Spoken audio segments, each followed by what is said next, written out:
একটু দেরি করে ফেললাম বন্ধুরা। এটা হচ্ছে দোলে আমাদের দীঘা ঘুরতে যাওয়ার ব্লগ। সেই জন্য আমি আর আমার বন্ধু প্রায় 1 মাস আগে বালি স্টেশন থেকে টিকিটটা করেই ফেলেছিলাম। অবশেষে দিনটি চলেই এলো। দিনটি ছিল 13ই মার্চ। আমরা যখন হাওড়া স্টেশনে পৌঁছলাম তখন রাত্রির 7টা 54। কারণ এই দিনটায় সকাল থেকে সমস্ত ট্রেন লেট ছিল। সকালে তাম্রলিপ্ত এক্সপ্রেস প্রায় 4 ঘন্টা লেটে ছিল। আর আমাদের ট্রেন ছিল বিকেল 3টে 5-এর কান্ডারি এক্সপ্রেস, যেই ট্রেনটার টাইম হয়েছিল রাত্রি 8:30টায়। অনেক যাত্রী অপেক্ষা করছিল, আমরাও অপেক্ষা করছিলাম।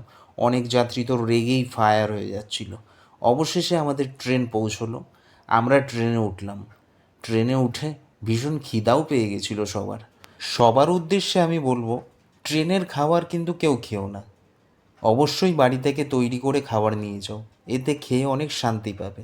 আমরা যে চাউমিনটা কিনে নিয়েছিলাম ট্রেনে, এত জঘন্য খেতে। যাই হোক, খিদার জ্বালায় খেয়ে নিতে হয়েছিল।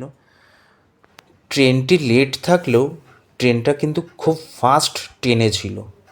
যাই হোক, আমরা খুব অল্প সময়ের মধ্যেই দীঘা পৌঁছে গেলাম।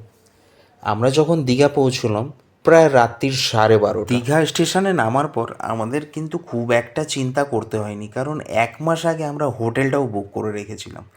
তো যাই হোক, হোটেলে ঢুকে একটু ফ্রেশ হয়ে নেওয়ার পর আমরা অল্প কিছু খেয়ে নিয়েছিলাম, কারণ রাত্রির তখন অনেক, এত রাত্রে বেশি খাওয়াটা ঠিক হবে না। তো যাই হোক, রাত্রে শোয়ার পর আমরা ভোর ভোর প্রভাত ফেরিতে বেরিয়ে পড়েছিলাম আমরা সবাই মিলে। আমাদের সাথে আরও 3জন ছিল, একটা ছোট্ট বাচ্চাও ছিল। দেখেছেন, এই হোটেলটায় আমরা ছিলাম। তো যাই হোক, আমরা সমুদ্রে পৌঁছে গেলাম। ওখানে পৌঁছানোর পর এত সুন্দর পরিবেশটা লাগছিল, ভোরের পরিবেশ, একেবারে তাজা নিঃশ্বাস। আমরা শহরের কোলাহলে এত তাজা নিঃশ্বাস পাই না। সেই দিনের পুরো দিনটাই পূর্ণিমা থাকার জন্য সমুদ্রের ঢেউ ছিল একেবারে উত্তাল, পুরো পাগল করা ঢেউ। বেশ দারুণ লাগছিল। অনেকটা সময় আমরা ওখানে বসেছিলাম। প্রভাত পেরি করার পর আমরা হোটেলে ফিরে গেলাম। হোটেলে ফিরে সকালের টিফিনটা কোনো রকম সারলাম, সেরে সমুদ্রে চলে গেলাম স্নান করতে। দেখুন, সবাই স্নান করতে চলে গেছে আর আমাকে সমুদ্রের পাড়ে বসিয়ে রেখে দিয়ে চলে গেছে। সমস্ত জিনিসপত্র আমার দায়িত্ব, আমি কি স্নান করব না? যাই হোক, আনন্দ কিন্তু সেই লেভেলেরই ছিল। যাক, কিছু করার নেই আর।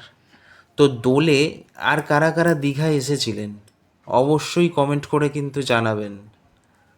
আর আমাদের ভিডিওটি আপনাদের কেমন লাগছে সেইটা জানাতে কিন্তু ভুলবেন। আমরা দীঘাতে 2 দিন ছিলাম। সকাল, দুপুর, সন্ধ্যা, রাত্রির প্রচুর ঘুরেছি, প্রচুর আনন্দ করেছি, অনেক সাইট সিন করেছি, যেগুলো আপনাদের পরের ভিডিওতে দেখাবো। তো অবশেষে এইবার আমাদের বাড়ি ফিরে যাওয়ার পালা। দিনটি ছিল 15 তারিখ, আর এইটা হচ্ছে আমাদের টিম। আমরা যেখানে যাই এই 4জনই একসাথে ঘুরতে যাই। ও হ্যাঁ, একটা বাচ্চা অবশ্য আমাদের সাথে আছে। যাই হোক, দীঘা ট্যুর আমাদের খুব আনন্দের ছিল। আমরা ফিরে আসার সময়ও ট্রেনে নাচ গান করতে করতে এসেছি। খুব ভালো কেটেছে আমাদের দীঘা সফরটি। পুরো ভিডিওটি দেখার জন্য অসংখ্য ধন্যবাদ। ভিডিওটি যদি আপনাদের ভালো লেগে থাকে তাহলে লাইক, কমেন্ট এবং শেয়ার দিয়ে আমার প্রোফাইলটির সাথে যুক্ত থাকবেন। টাটা।